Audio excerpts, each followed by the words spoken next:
Hola, soy la doctora Denise Baeza, residente de segundo año de esta especialidad, y el día de hoy les voy a presentar el tema de enfermedades de la vesícula biliar en el módulo de gastroenterología.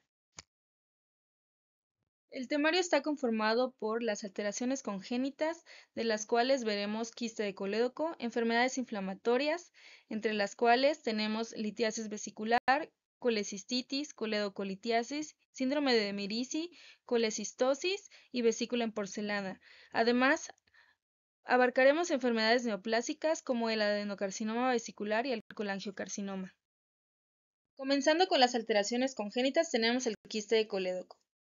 Entre las enfermedades congénitas más frecuentes del árbol biliar podemos encontrar a este. Se define como una entidad congénita ya que se ha encontrado en fetos y neonatos.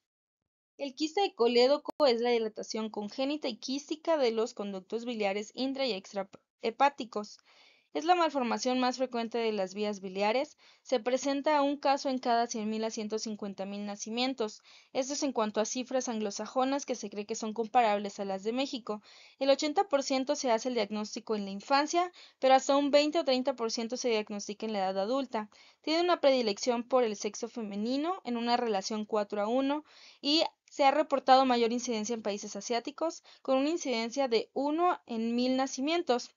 Es importante esta etiología debido a que un 20% de los pacientes que presentan esta patología pueden desarrollar colangiocarcinoma, siendo esta la complicación más grave y desfavorable de esta enfermedad. En cuanto a la fisiopatología, la teoría formulada por Bobita en 1969 es la más aceptada, la cual se basa en que existe una anomalía en la unión biliopancreática. Habitualmente, el colédoco y el conducto pancreático principal tienen un canal común de unos 4 a 5 milímetros antes del drenar en el duodeno. Sin embargo, al haber una unión biliopancreática anómala, se produce un conducto más largo a este nivel que llega a ser hasta de 1 a 2 centímetros. Entonces, al ser más largo y estar proximal al esfínter de Oddi, este no cumple su función, haciendo que exista una mayor presión hidrostática en el conducto pancreático, lo cual permite que haya reflujo hacia la vía biliar, y este mismo reflujo va a producir una activación de enzimas, las cuales van a producir hiperplasia, metaplasia y proliferación celular, haciendo también que haya una erosión a nivel de este y adelgazando sus paredes, lo cual permite que exista una dilatación del mismo. Es mismo esta hiperplasia y metaplasia la que creen que está asociada a una progresión a un carcinoma. El cuadro clínico está basado en una triada clásica: dolor abdominal, ictericia y tumoración abdominal palpable. Sin embargo, esto se presenta en menos del 20% de los casos. El 85% de los niños tienen dos de estos tres síntomas y solo el 25% de los adultos tienen dos de estos. En cuanto a los recién nacidos en los que se realiza un diagnóstico prenatal, por lo general son asintomáticos y el 80% de los casos se van a manifestar clínicamente antes de los 10 años. Puede haber alteración también de los laboratorios, como hiperamilasemia, elevación de bilirrubina directa e indirecta, aminotransferasas y de la fosfatasa alcalina. Las complicaciones se presentan principalmente como resultado de la estasis biliar, la cual facilita la formación de litos, la sobreinfección recurrente y la inflamación. Además, esta obstrucción y las infecciones, especialmente en estos pacientes, puede tener una afectación intrahepática, la cual lleve a una cirrosis biliar secundaria que se presenta hasta en un 40-50% de los casos, y también se ha reportado ruptura del quistes en 1 y 12% que incluso pueden provocar una peritonitis biliar. Como mencioné antes, en el peor de los casos puede desarrollar un colangiocarcinoma.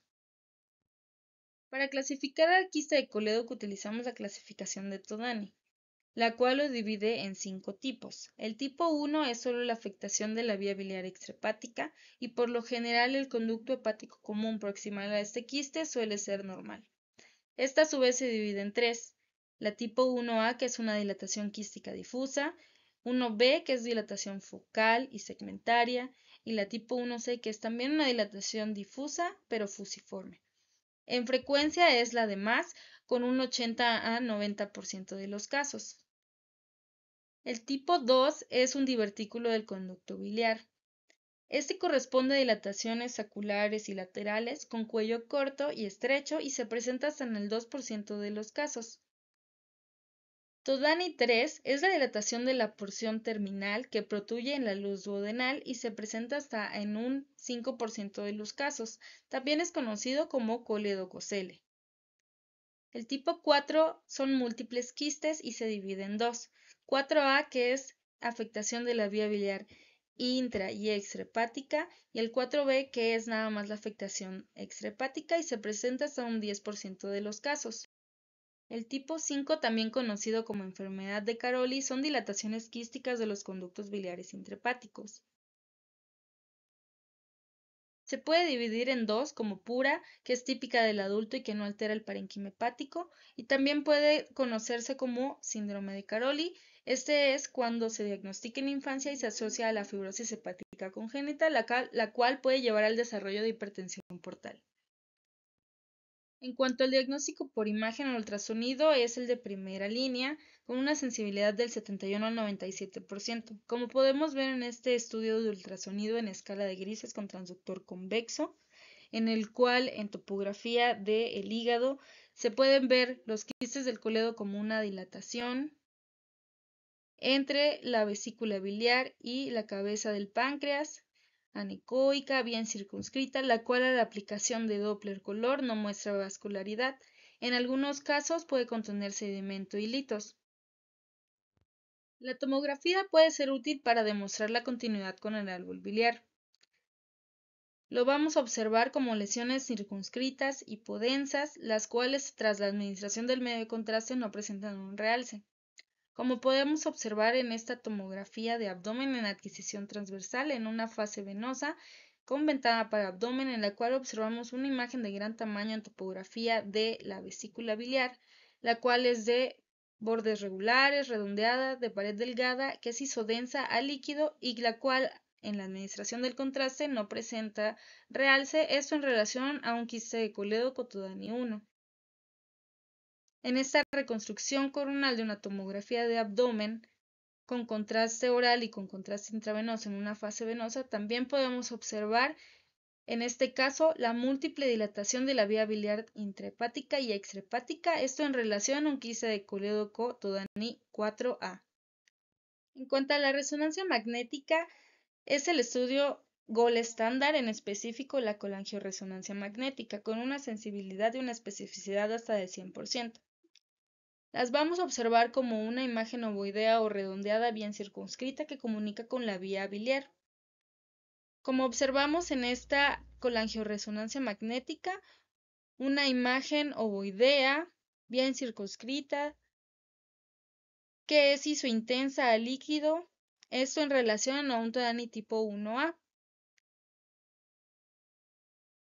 En esta colangioresonancia magnética observamos la dilatación segmentaria y focal, sacular, extrahepática, esto en relación a un quiste de colédoco tipo 1B. Y en esta siguiente imagen de colangioresonancia magnética observamos la dilatación difusa, fusiforme y su intensa a líquida del colédoco, esto en relación a un Todani tipo 1C. En esta adquisición coronal de una colangioresonancia magnética podemos ver señalado con la letra A una imagen sacular dependiente del colédoco distal de la pared lateral de cuello estrecho, la cual es compatible con un Todani tipo 2. Además, señalado con la letra C, observamos una ausencia de señal en el colédoco más distal en relación a una coledocolitiasis. En esta reconstrucción tridimensional de una colangioresonancia magnética observamos a nivel intramural del colédoco una dilatación, la cual corresponde a un coledococele en relación a un Todani tipo 3. Este es el caso de un paciente con episodios recurrentes de dolor abdominal e hipertransaminasemia, en el cual se le realiza este ultrasonido en escala de grises con transductor convexo en un corte coronal, en el cual estamos viendo a nivel de la vesícula la dilatación del colédoco y también vemos a nivel intrahepático la dilatación de la vía biliar intrahepática. Además, en estas imágenes de colangioresonancia magnética en adquisición coronal, vemos cómo hay una dilatación de la vía biliar extrahepática y de la vía biliar intrahepática, esto en relación a un quiste de colédoco Todani tipo 4A. En esta tomografía de abdomen, en una adquisición transversal con ventana para abdomen en fase venosa, se observan múltiples áreas hipodensas de predominio en el lóbulo hepático derecho, que corresponden a áreas quísticas en relación a la vía biliar intrahepática dilatada. En esta colangioresonancia en una adquisición transversal observamos la misma dilatación de la vía biliar intrahepática, esto en relación a un quiste de colédoco tipo Todani 5. El siguiente tema son las enfermedades inflamatorias, dentro de las cuales tenemos a la litiasis vesicular o colelitiasis, la cual es la presencia de litos en la vesícula biliar. Es la causa de más del 90% de las enfermedades inflamatorias de la vía biliar y se presentan un 10 a 20% en los adultos. Existen factores de riesgo ya documentados como las 5 Fs, las cuales corresponden a obesidad, es más frecuente en mujeres mayores de 40 años, en edad fértil y un agregado que sean anglosajones. Además, se relaciona con la diabetes y también con el embarazo y en los niños con alteraciones hematológicas como la anemia hemolítica. En cuanto al cuadro clínico, en la mayoría de los casos los pacientes van a ser asintomáticos, pero un 20% de ellos van a desarrollar enfermedad aguda, la cual se va a presentar como un dolor referido en hipocondrio derecho, por lo general después de la ingesta de comidas copiosas. Se puede presentar también como una tumoración palpable en el cuadrante superior derecho con resistencia muscular y asociada a náuseas y vómito, además de signo de Murphy positivo. Para la formación de los cálculos biliares hay puntos importantes en esta patogenia, como la éstesis biliar y la hipersecreción de moco, con una sobresaturación del colesterol, exceso de este y un déficit de sales biliares y o la lecitina, y la nucleación y la cristalización, lo cual lleva a la formación de estos. La composición de los cálculos biliares pueden ser de colesterol y pigmentarios. Los de colesterol pueden ser de colesterol puro o pueden ser mixtos, que son los que se presentan en su mayoría con más del 50% de composición con colesterol. Además tenemos dentro de los pigmentarios los negros o los marrones y pues por lo general estos están formados por bilirrubinato cálcico y se producen en estados hemolíticos y de cirrosis hepática. En cuanto al diagnóstico por imagen, en la radiografía de abdomen las podemos observar dependiendo de su composición. Por lo general, los litos de colesterol van a ser radiotransparentes y si sufren fenómeno de epitaxia pueden verse hasta en un 20%. Los litos pigmentarios por lo general van a ser hasta en un 50% radiopacos debido a su contenido en carbonato y fosfato cálcico y algunos pueden sufrir fragmentación durante su organización, que se van a ver como fisuras en forma de estrella de 3 puntos radiotransparentes, que no implican infección ni alguna complicación, sino que tengan nitrógeno en su interior. Por lo general, esto pasa en los litos de colesterol. Como podemos observar en esta radiografía de abdomen en topografía de la vesícula biliar, múltiples imágenes ovoideas de bordes regulares bien definidos, las cuales tienen un borde radiopaco y un centro radiotransparente, algunas de las cuales presentan el signo de Mercedes-Benz, que es justamente estas fisuras de nitrógeno en forma de estrella de 3 puntos. En relación a litiasis vesicular. En cuanto al ultrasonido, los podemos ver con imágenes hiperecogénicas que pueden ser únicas o múltiples y pueden ser móviles de tamaño variable. Como observamos en este estudio de ultrasonido de un paciente del hospital, en el cual es con transductor convexo en escala de grises, vemos en la vesícula biliar una imagen hiperecogénica de bordes regulares bien definidos en el cuello, la cual presenta sombra acústica posterior y que no cambia de posición a la movilización del paciente, esto en relación a una litiasis vesicular. Además, observamos un nivel líquido dentro de la vesícula, el cual corresponde a sedimento, que con el cambio postural de la paciente vemos cómo se moviliza. Si un lito es muy grande que ocupe toda la luz de la vesícula, podemos observar el complejo pared-ecosombra, en el cual vamos a ver de anterior a posterior en un corte coronal, la pared de la vesícula. Después vamos a ver una imagen hiperecogénica que corresponde al lito y pues que proyecta una sombra acústica posterior, dando el complejo pared de ecosombra. Además, a la aplicación Doppler color podemos ver artefacto de centelleo. En cuanto a la tomografía, más del 20% de los litos no se identifican debido a su composición, por lo cual no la hace muy sensible para esta etiología. Un kilovoltaje más alto puede mejorar la visualización y pues bueno, van a tener una densidad variable. También podemos observar en esto el signo de Mercedes-Benz que veíamos por radiografía. Como observamos en esta tomografía de abdomen, en adquisición transversal comentada por abdomen en una fase arterial, en la cual observamos en la topografía de la vesícula biliar una imagen ovoidea de bordes bien regulares, hiperdensos, que tiene un centro hipodenso, dando el signo de Mercedes-Benz, esto en relación a una litiasis vesicular. Y en la reconstrucción coronal de una tomografía de abdomen comentada para abdomen y administración de medio de contraste en una fase venosa, vemos cómo dentro de la vesícula biliar se observan múltiples imágenes redondeadas de bordes regulares, hiperdensas, esto en relación a litiasis vesicular. En la colangioresonancia magnética, los litos los vamos a observar como imágenes ovoideas o redondeadas con ausencia de señal, las cuales en algunas ocasiones pueden llegar a verse hiperintensas debido a su composición, sobre todo cuando se trata de litos pigmentados. Como observamos en esta reconstrucción tridimensional de una colangioresonancia magnética, como en la topografía de la vesícula observamos múltiples imágenes ovoideas, bien circunscritas, con ausencia de señal, esto debido a una litiasis vesicular. La siguiente enfermedad inflamatoria es la colecistitis. Esta es la inflamación de la pared de la vesícula biliar. Es la cuarta causa de abdomen agudo. Representa el 9% de las admisiones y es más frecuente en las mujeres en una relación 2:1. Tiene mayor incidencia en mayores de 40 años y hasta un 90% es provocado por una litiasis impactada que obstruye el conducto cístico.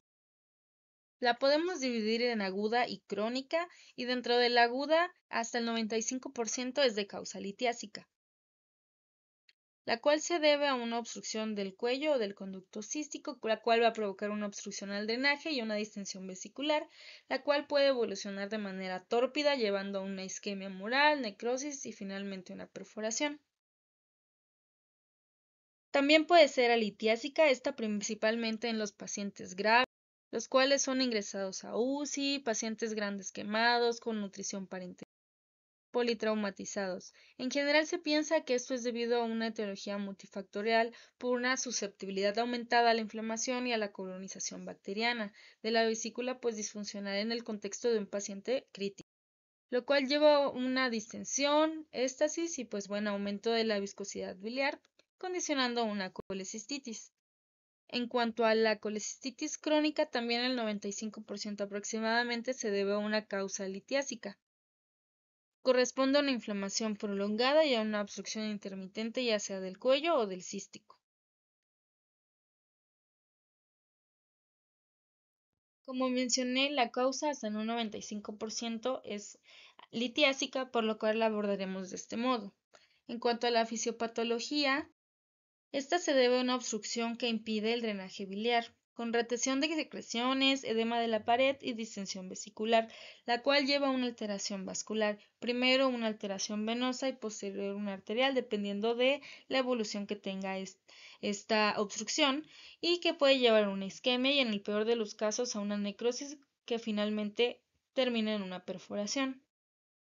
El cuadro clínico está dado principalmente por dolor en hipocondrio derecho, el cual los pacientes por lo general refieren que es posterior a una ingesta de alimentos colecistokinéticos. Este dolor puede irradiar a epigastrio, a la región dorsolumbar derecha y al hombro. Puede estar acompañado de anorexia, náuseas sin vómito, puede presentarse fiebre y signo de Murphy positivo, el cual se refiere al dolor y posterior cese de la respiración del paciente cuando se realiza la inspiración profunda mientras se está realizando la maniobra de palpación. En cuanto al diagnóstico por imagen de la colecistitis aguda, el ultrasonido es el estudio de primera elección.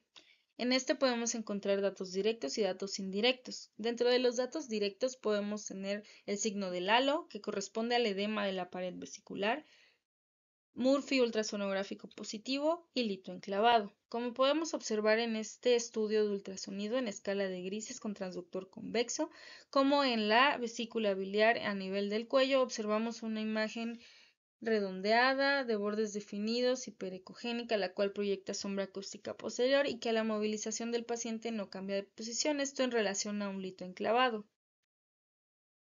Los datos indirectos que podemos encontrar en el ultrasonido son el diámetro transverso mayor a 5 centímetros, litiasis libre, el engrosamiento mural mayor a 3 milímetros y la vascularidad incrementada. Como podemos observar en este estudio de ultrasonido en escala de grises con transductor convexo, como tenemos este engrosamiento de la pared que se observa en ambas imágenes. Y pues bueno, es también hay que saber que este engrosamiento de la pared, aunque es un dato muy frecuente que podemos encontrar en los estudios, es un dato inespecífico, ya que puede presentarse el engrosamiento de la pared de la vesícula por otras causas, como insuficiencia cardíaca, una hepatitis, entre otras. A la aplicación de Doppler color vamos a tener un flujo vascular aumentado principalmente pues en la pared. Aunque la tomografía no es un estudio muy específico ni de elección para la colecistitis, puede ser útil para la búsqueda de complicaciones como un estudio complementario.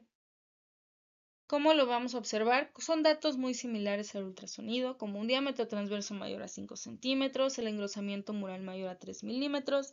A la administración del medio de contraste puede haber un realce mural y podemos observar estriación de la grasa perivesicular. Además, puede haber un realce también del parénquima hepático adyacente, esto en relación a una hiperemia. Como observamos en esta tomografía de abdomen en adquisición transversal, con ventana para abdomen, la cual observamos cómo la vesícula tiene un engrosamiento difuso de su pared con estriación de la grasa perivesicular, esto en relación a una colecistitis. Y en esta magnificación de una tomografía de abdomen en adquisición transversal con administración de medio de contraste, vemos el realce de la pared, así como el engrosamiento de la misma y un realce del parénquima hepático adyacente por hiperemia, esto en relación a una colecistitis aguda. En cuanto a las complicaciones, la tomografía es útil para evaluarlas. Tenemos la colecistitis gangrenosa, la cual se va a presentar como una necrosis mural que incluso puede llevar a ulceraciones de la pared. Esta ocurre durante la evolución de una colecistitis aguda y es la más frecuente de las complicaciones, hasta en un 39%. La colecistitis enfisematosa la vamos a ver como gas intraluminal e intramural, como observamos en esta tomografía de abdomen en adquisición transversal, con una ventana para abdomen en fase simple, en la cual vemos imágenes isodensas a aire en la pared de la vesícula, esto en relación a una colecistitis enfisematosa. En cuanto a la colecistitis hemorrágica, la vamos a ver como contenido dentro de la vesícula biliar hiperdenso, como observamos en esta reconstrucción sagital de una tomografía de abdomen, en la cual observamos dentro de la vesícula biliar un nivel más hiperdenso en relación a una colecistitis hemorrágica. En el peor de los casos puede llevarse una perforación, la cual vamos a ver como líquido perivesicular y una solución de continuidad. El siguiente tema es coledocolitiasis. Es la presencia de litos en el conducto biliar común. Puede ser primaria a través de la migración de un lito hacia el colédoco a partir de la vesícula biliar o secundaria, en los cuales se ha reportado que se presenta hasta un 12% en pacientes con post-colecistectomía. Es más frecuente en la cuarta década de la vida y mayor en las mujeres en una relación 4:1. En México se ha reportado una prevalencia de 8.5% en hombres y 20.5% en mujeres. En cuanto al cuadro clínico, se presenta como un dolor localizado ya sea en epigastrio o en hipocondrio derecho. Se puede presentar también con ictericia debido a la obstrucción, incluso dar datos de pancreatitis. En cuanto al diagnóstico por imagen, en el ultrasonido Lo vamos a ver como en este ultrasonido en escala de grises con un transductor convexo, en el cual vemos una imagen hiperecogénica de bordes bien definidos, regulares, circunscrita, que proyecta sombra acústica posterior dentro de la luz del colédoco. También observamos una de las mismas características dentro de la vesícula. Esto en relación a una coledocolitiasis. Algunas veces los litos dentro del colédoco pueden ser pequeños que no se logren identificar y el utilizar la aplicación de Doppler color nos puede dar un artefacto de centelleo que nos ayude a localizarlos. Se considera que el colédoco va a estar dilatado si es mayor a 6 milímetros, más 1 milímetro por cada década por encima de los 60 años, y en pacientes con colecistectomía se considera una dilatación de este mayor a 10 milímetros. Además, podemos observar dilatación de la vía biliar intrahepática. La colangiografía por sonda en T puede ser útil para justamente estos pacientes en los cuales se les sospecha una coledocolitiasis por un lito residual. Como podemos observar en esta colangiografía por sonda en T, observamos a nivel del colédoco dos defectos de llenado de morfología ovoidea bien circunscrita asociado a dilatación de la vía biliar proximal, esto en relación a una coledocolitiasis residual. La resonancia magnética va a ser el gold estándar para la coledocolitiasis, en la cual las vamos a observar como imágenes con ausencia de señal, como podemos observar en esta reconstrucción coronal de una colangioresonancia. En el colédoco dentro de su luz vemos múltiples imágenes redondeadas, bien circunscritas, con ausencia de señal en relación a coledocolitiasis. Y en esta adquisición transversal, igual de una colangioresonancia, observamos cómo en la porción intramural del colédoco vemos una imagen ovoidea con ausencia de señal en relación a una coledocolitiasis. El síndrome de Mirici es una litiasis enclavada en el conducto cístico que provoca compresión extrínseca y obstrucción del conducto hepático común. Es una afección rara que es causada justamente por esta obstrucción al conducto hepático común y por lo general se debe a múltiples cálculos biliares o por un solo cálculo biliar grande impactado en la bolsa de Harman. Se presenta en el 0.1% de las litiasis con una incidencia en 0.63 y hasta el 5.7%. Por lo general es en mayores de 40 años, es más frecuente en las mujeres y por lo general se ha reportado que está asociado a una variante anatómica del cístico en el cual está con una implantación más baja o con una orientación muy paralela al conducto hepático común. La presentación clínica del síndrome de Mirici es similar a una colecistitis que se presenta con ictericia y con una probable colangitis.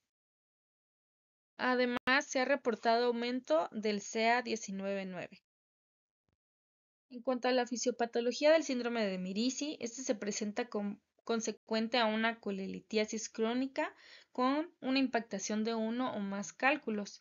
Estos por lo general se van a impactar en el infundíbulo o en la bolsa de Harman de la vesícula y van a provocar una compresión extrínseca de las vías biliares, principalmente del conducto hepático común y del conducto biliar común. Esta compresión va a provocar una inflamación de las vías biliares, incluso provocando una colangitis que con el tiempo, si no se resuelve, puede dar lugar a la formación de fístula. Para clasificar el síndrome de Mirici se utiliza la clasificación de Sendes, la cual es útil para determinar el tratamiento quirúrgico. Este la divide en 5 tipos, siendo la primera una compresión externa del conducto hepático común, que es causado por un lito que está enclavado en el cuello o en la bolsa de Harman. La tipo 2 se trata ya de una fístula colecistobiliar que se produce por la erosión de la pared anterior y lateral del conducto hepático común, la cual abarca menos de un tercio del mismo. La tipo 3 es una fístula colecistobiliar, la cual abarca hasta 2/3 del conducto hepático común. La tipo 4 ya representa una destrucción completa de toda la pared del conducto hepático común y la tipo 5 es cualquiera de las anteriores, pero que presenten una fístula colecistoentérica, ya sea que presente hilio biliar o no. En cuanto al diagnóstico por imagen, en el ultrasonido los vamos a observar como un lito enclavado que produce dilatación de la vía biliar intrahepática. Como podemos observar en este ultrasonido en escala de grises con transductor convexo, en el cual observamos a nivel del conducto cístico una imagen ovoidea de bordes regulares bien definidos, la cual proyecta sombra acústica posterior. Esto en relación a un lito enclavado. Además, observamos cómo este mismo lito está comprimiendo al conducto hepático común, esto en relación a un síndrome de Mirici. Además, se pueden encontrar datos de colecistitis, como lo vimos en el tema anterior.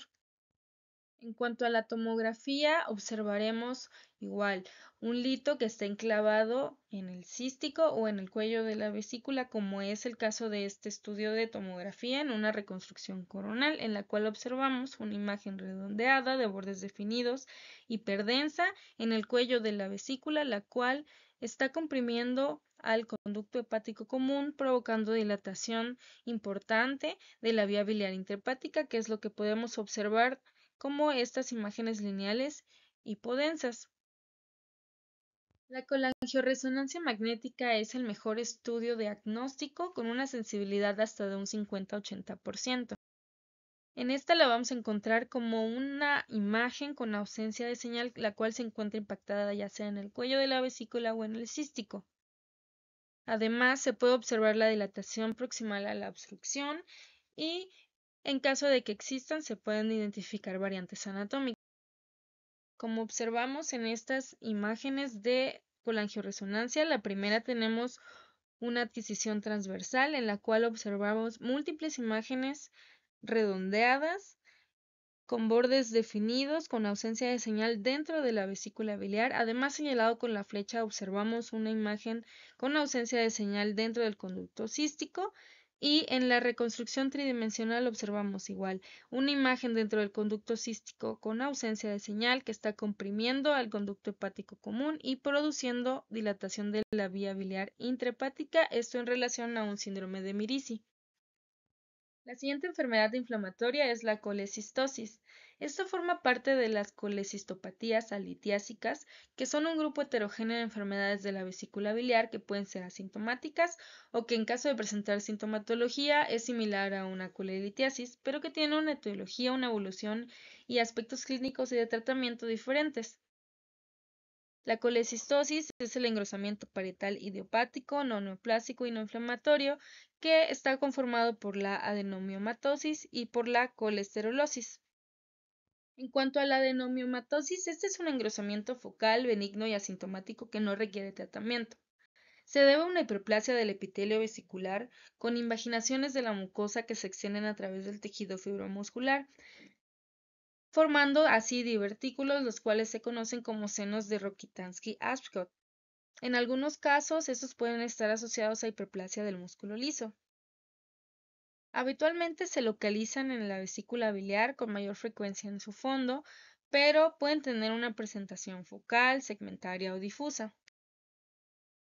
En el 80% de los casos se presenta debido a una litiasis, la cual produce una obstrucción mecánica y una inflamación crónica. Estos dos aspectos son fundamentales. Se cree que uno de estos es el aumento de la presión intraluminar, que es provocada justamente por la obstrucción mecánica, ya sea por un lito, una estenosis en el cístico, entre otras causas, y una inflamación crónica. Además, se ha reportado que puede estar también asociada a una unión anómala de los conductos biliar y pancreático.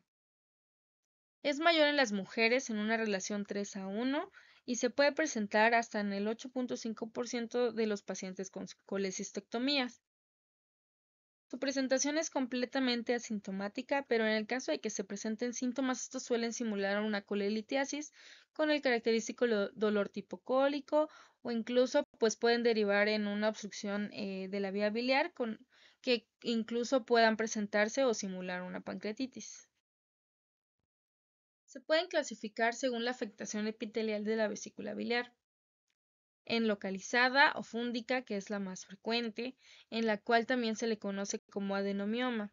En los estudios de imagen, como en este ultrasonido en escala de grises con transductor convexo, lo vamos a observar como una tumoración bien delimitada, que tiene una localización típica en el fondo vesicular, que puede presentar calcificaciones o no. Algunas veces esta localización o este tipo de adenomiomatosis se puede confundir con una tumoración. El segundo tipo es una segmentaria o anular, en la cual se va a ver, como en ese ultrasonido en escala de grises con transductor convexo, como un engrosamiento circunferencial focal en la pared de la vesícula, generalmente se presenta en el cuerpo y que puede dar una configuración en reloj de arena. Y por último, se puede presentar también como una adenomiomatosis difusa o generalizada, en la cual, como observamos en este ultrasonido, en escala de grises con transductor convexo, vamos a ver un engrosamiento largo y difuso de la pared vesicular, en la cual incluso se pueden ver algunas zonas de menor ecogenicidad o de mayor ecogenicidad que tienen artefacto de cola de cometa. En cuanto al diagnóstico por imagen en el ultrasonido, lo vamos a encontrar de acuerdo al tipo que se presente, como un engrosamiento ya sea focal, segmentario o difuso, que, como comenté, puede tener dentro espacios anecoicos intramurales, estos relacionados a estos senos de Rokitansky que se forman y que por lo general cuando son anecoicos pueden tener contenido de bilis o se pueden ver incluso hiperecogénicos, esto en cuanto a ya tienen colecciones de colesterol o de barro biliar. No presentan sombra acústica posterior y pueden tener artefacto de cola de cometa. Este se debe a focos intramurales ecogénicos de los cuales se va a ver artefacto de reverberancia simulando la cola de un cometa en forma de V. A la aplicación de Doppler color no van a presentar vascularidad y en ocasiones pueden tener artefacto de centelleo. Como observamos en esta magnificación de un ultrasonido en escala de grises a nivel de la vesícula biliar, en el cual observamos un engrosamiento difuso mural que presenta una imagen hiperecogénica con artefacto de reverberancia en relación a artefacto de cola de cometa, esto en cuestión de una adenomiomatosis generalizada. Y de este lado tenemos un ultrasonido en escala de grises con transductor convexo en el cual a la aplicación de Doppler color vemos que no presentan vascularidad, pero puede dar artefacto de centelleo. La tomografía demuestra bien el engrosamiento de la pared vesicular en forma focal. Sin embargo, puede ser que no siempre se puedan identificar estas áreas quísticas intramurales en relación a los senos de Rokitansky que veíamos en el ultrasonido. La vamos a observar como un engrosamiento mural, en el cual en algunos casos puede tener calcificaciones dentro de estos senos, que puede ser incluso patognomónico, pero que se presenta en muy bajo porcentaje de los pacientes. Como podemos observar en esta magnificación de una tomografía de abdomen en adquisición transversal con administración de medio de contraste, en la vesícula biliar vemos cómo hay un engrosamiento focalizado de la pared, principalmente en el fondo, y vemos dentro de ella imágenes de menor densidad en relación a estos senos de Rokitansky, esto en el caso de una adenomiomatosis localizada. Y de este lado tenemos una magnificación de una tomografía de abdomen en adquisición transversal con administración de medio de contraste, en la cual vemos estas calificaciones que pueden tener los senos de Rokitansky en relación a una adenomiomatosis. La resonancia magnética tiene una precisión diagnóstica de hasta el 93%. Los podemos observar en las imágenes de colangioresonancia magnética, como observamos en esta adquisición transversal, como imágenes redondeadas múltiples que dan el signo de collar de perlas en relación a estos senos de Rokitansky.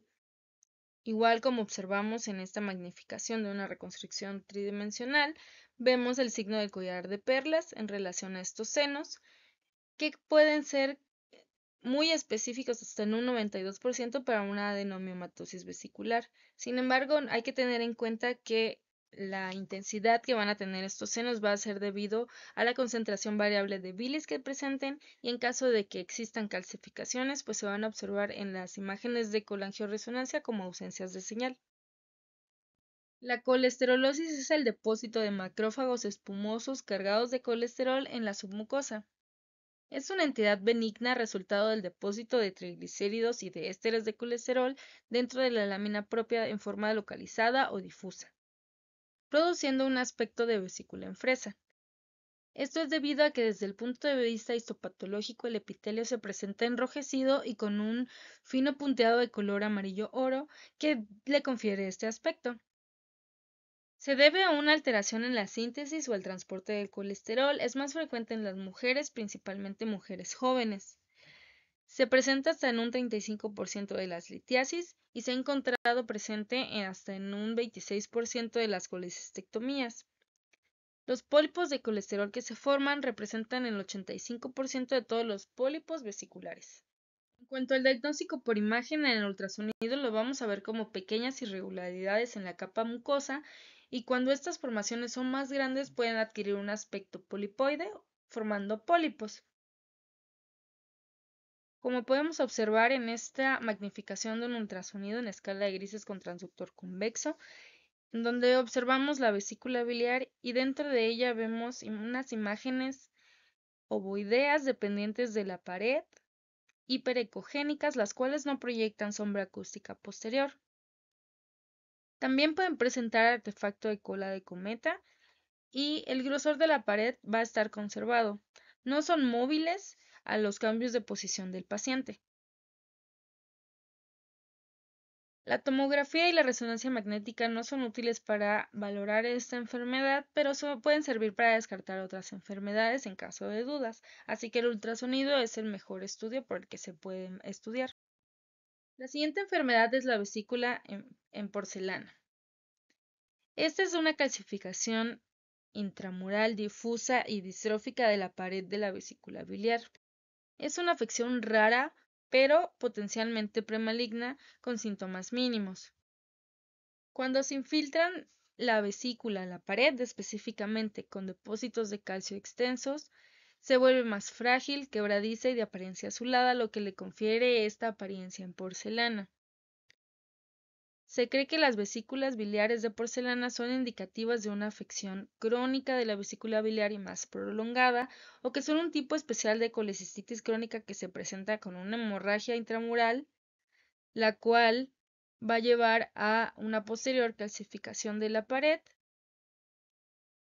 Se presenta con mayor frecuencia entre la quinta y sexta década de la vida, es más frecuente en las mujeres en una relación 5:1, se ha encontrado hasta en el 0.6% de las autopsias y se ha llegado a un consenso de que tiene un riesgo de malignidad de hasta el 6% en específicamente de desarrollar un adenocarcinoma vesicular, ya que puede estar asociada a una hiperplasia epitelial, a una displasia epitelial y una metaplasia intestinal y gástrica que puedan conducir a esta malignidad. La mayoría de los pacientes son asintomáticos, pero en caso de que se presenten síntomas se van a presentar como un dolor en el hipocondrio derecho y también con datos de ictericia.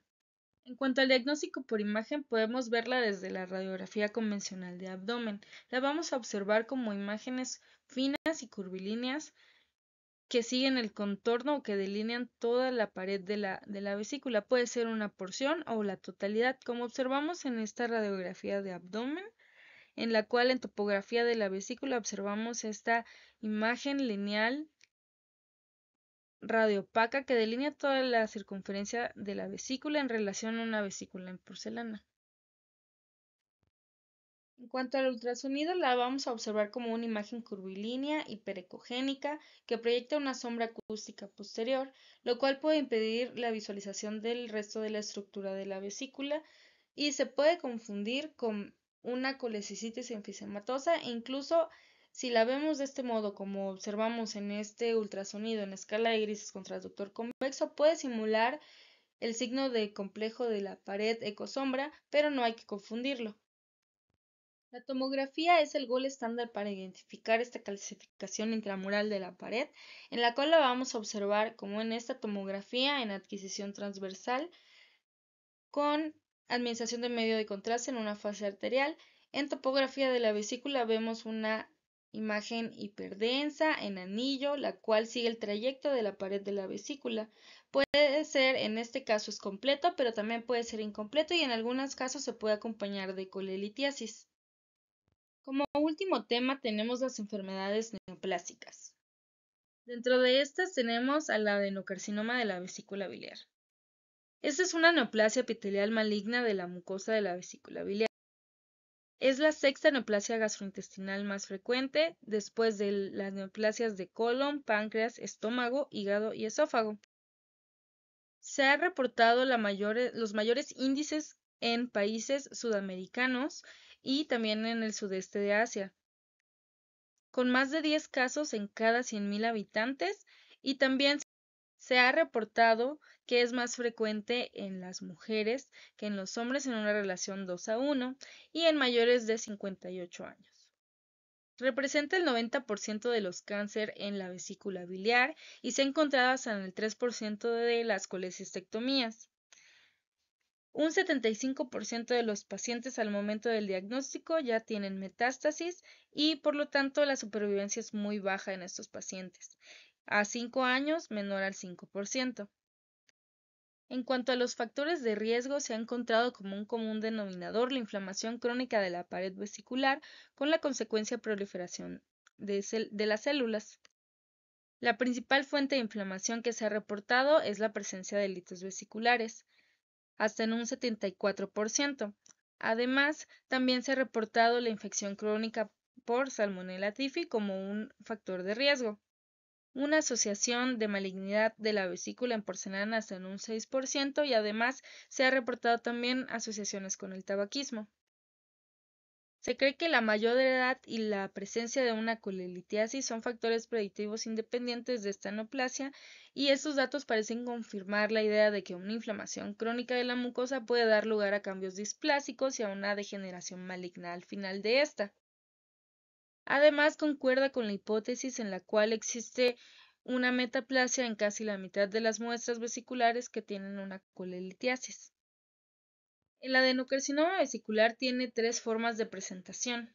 La primera es un tumor que sustituye a la vesícula, la cual se presenta en un 40-65%.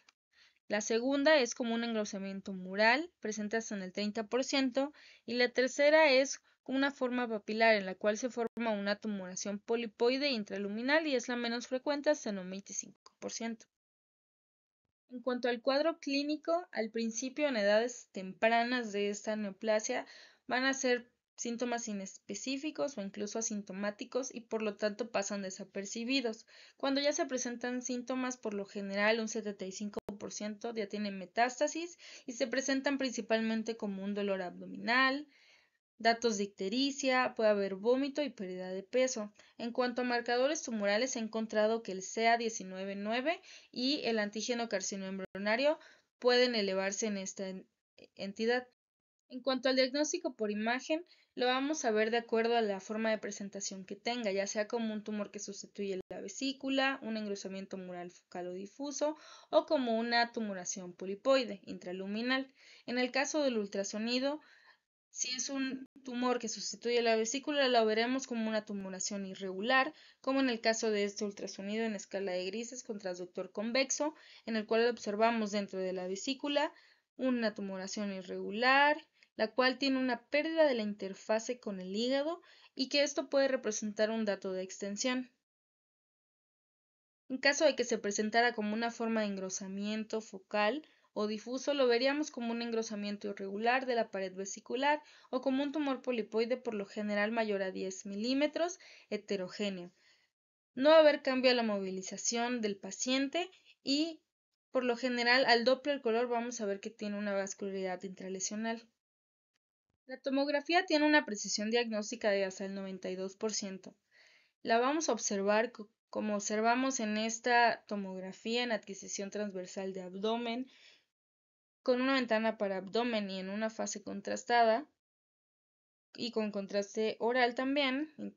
Vemos una lesión tumoral irregular en la topografía de la vesícula biliar, la cual es hipodensa, pero que presenta cierto realce heterogéneo a la administración del medio de contraste,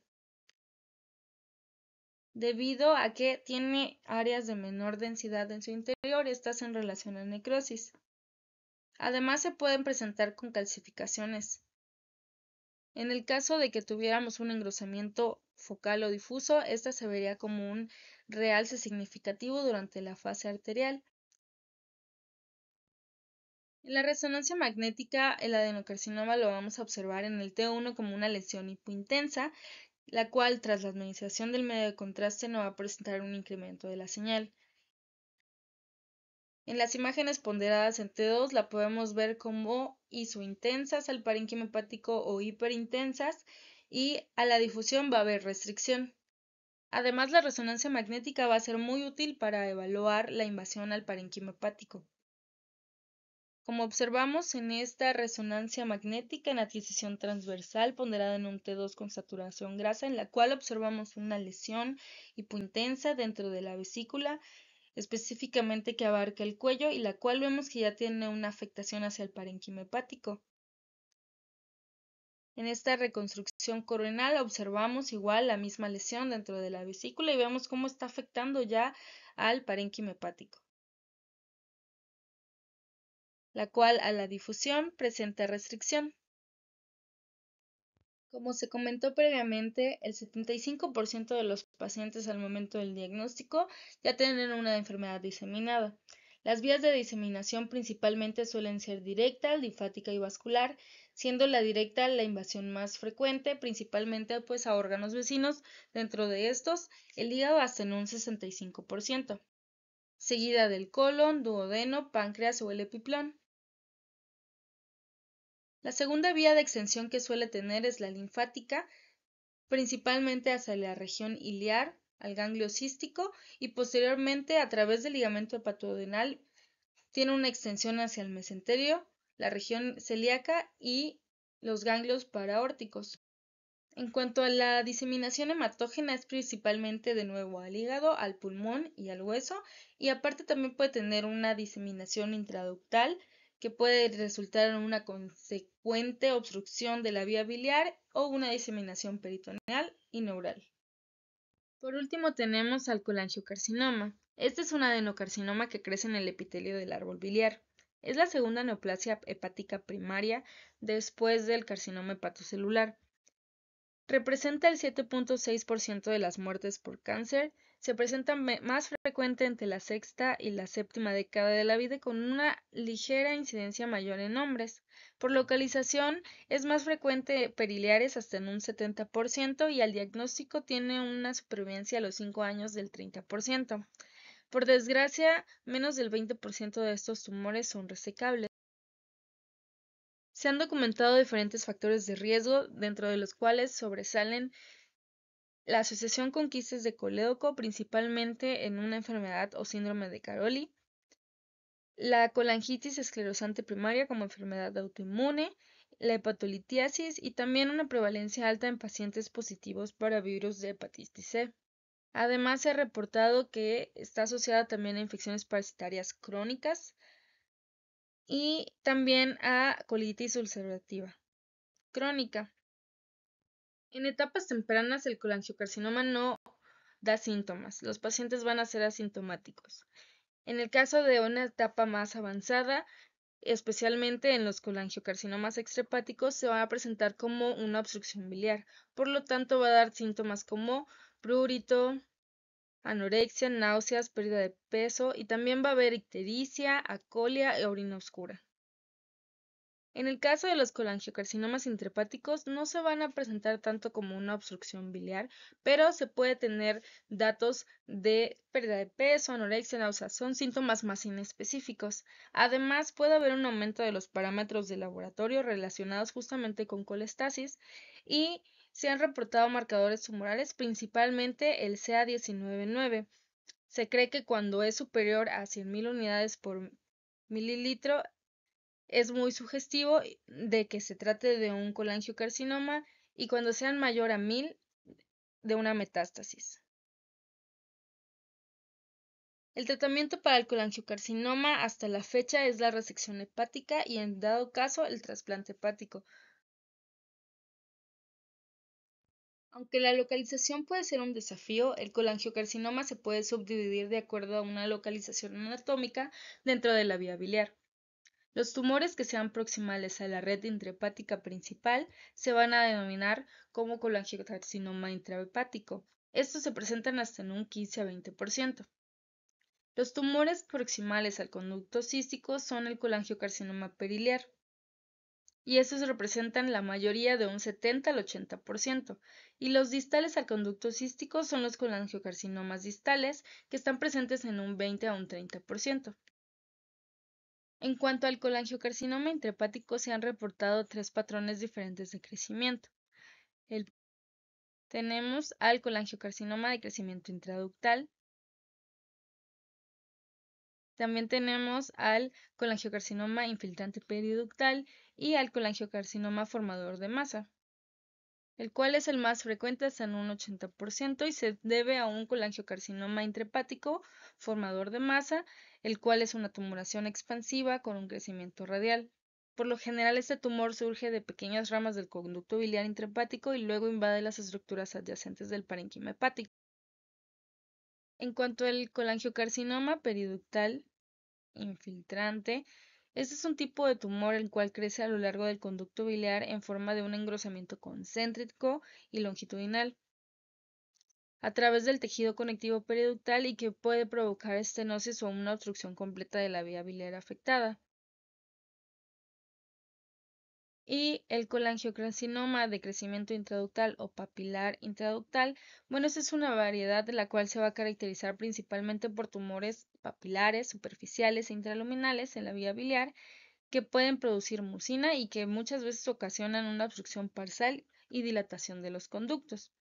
Este por lo general es un tumor que presenta un bajo grado de malignidad y habitualmente es de un tamaño muy pequeño, aunque puede diseminarse para la mucosa biliar dando lugar a múltiples tumores, formando así una papilomatosis o una carcinomatosis papilar.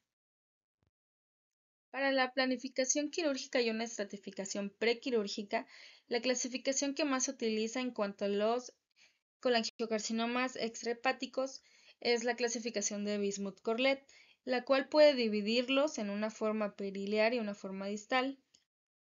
Este es muy útil porque nos indica al cirujano principalmente cuál de los lóbulos está afectado preferentemente y por lo tanto da una pauta para el tipo de hepatectomía que se debe realizar. Los divide en 4 tipos, siendo el primero cuando se presenta debajo de la confluencia del conducto hepático derecho e izquierdo, el segundo cuando alcanza esta confluencia, pero no afecta el conducto hepático derecho. El tercero lo divide cuando hay una oclusión del conducto hepático común y del conducto ya sea derecho o del conducto izquierdo.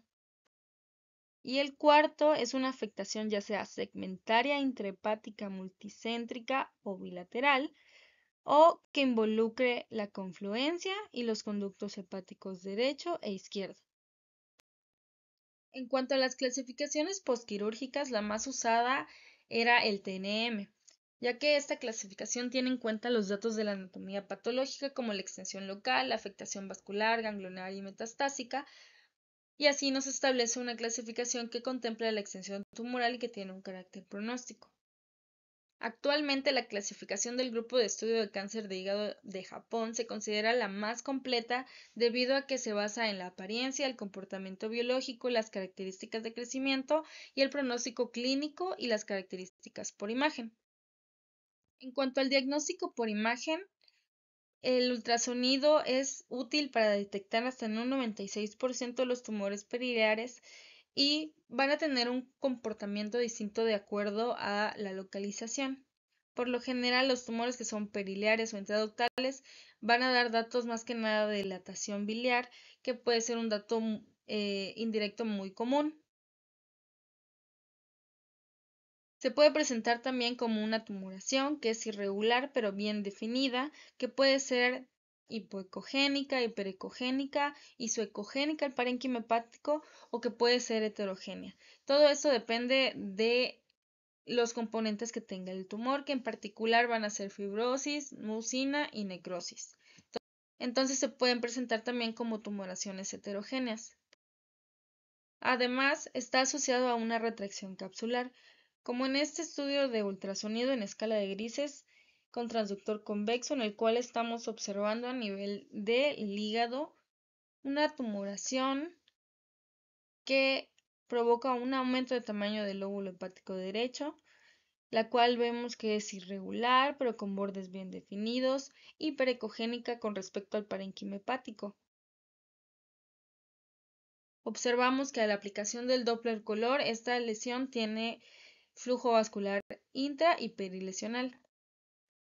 En cuanto a la tomografía, puede ser útil para determinar la extensión, sobre todo hacia estructuras vasculares y también para identificar adenopatías. La vamos a observar por lo general como lesiones hipo o isodensas al parénquima hepático, pero por lo general son heterogéneas.